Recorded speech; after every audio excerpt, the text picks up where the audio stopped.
July August গণ অভ্যুত্থানে আশুলিয়ায় ৬ জনকে হত্যার পর তাদের লাশ পুড়িয়ে ফেলার ঘটনায় দায়ের করা গণহত্যার মামলার তদন্ত শেষ হয়েছে। ইতোমধ্যে তদন্ত প্রতিবেদন আন্তর্জাতিক অপরাধ ট্রাইব্যুনালের চিফ প্রসিকিউটরের কাছে জমা দেওয়া হয়েছে। জুলাই আগস্ট গণহত্যা মামলার এটি প্রথম তদন্ত প্রতিবেদন। ঈদ উল ফিতরের পর শেখ হাসিনা সহ আরও অন্তত ৩টি মামলার তদন্ত শেষ হবে বলে আশাবাদী প্রসিকিউশন। হাসান জাভেদের রিপোর্ট। এই ঈদে জামা জুতো অ্যাক্সেসরিজের ডিসকাউন্ট।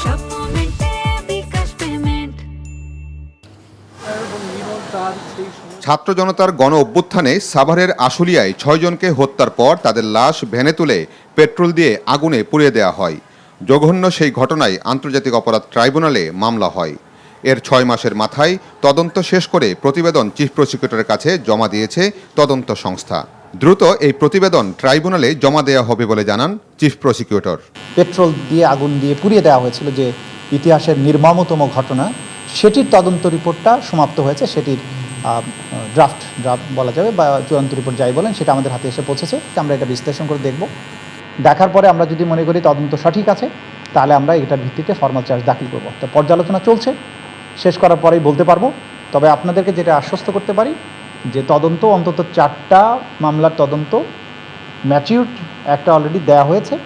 সুতরাং বিচার প্রক্রিয়াটা শুরু হওয়াটা এখন জাস্ট একটা সময়ের ব্যাপার মাত্র।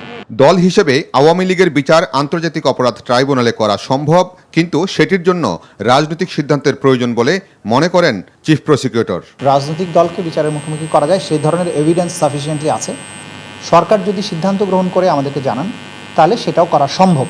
বাট এটা সম্পূর্ণভাবে রাজনৈতিক সিদ্ধান্তের বিষয় বলে আমরা মনে করছি। জুলাই আগস্ট গণহত্যা মামলা ধীরগতিতে এগুচ্ছে অভিযোগ করে দ্রুত বিচারের দাবি জানিয়ে আসছে নতুন রাজনৈতিক দল এনসিপি।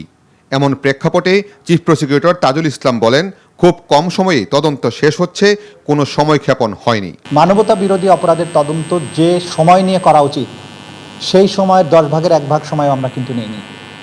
সুতরাং এটাকে ধীর গতি বলার কোনো সুযোগ নেই। Hasan Javed, NTV news, Dhaka. এই ঈদে জামা জুতো অ্যাক্সেসরিজের ডিসকাউন্ট।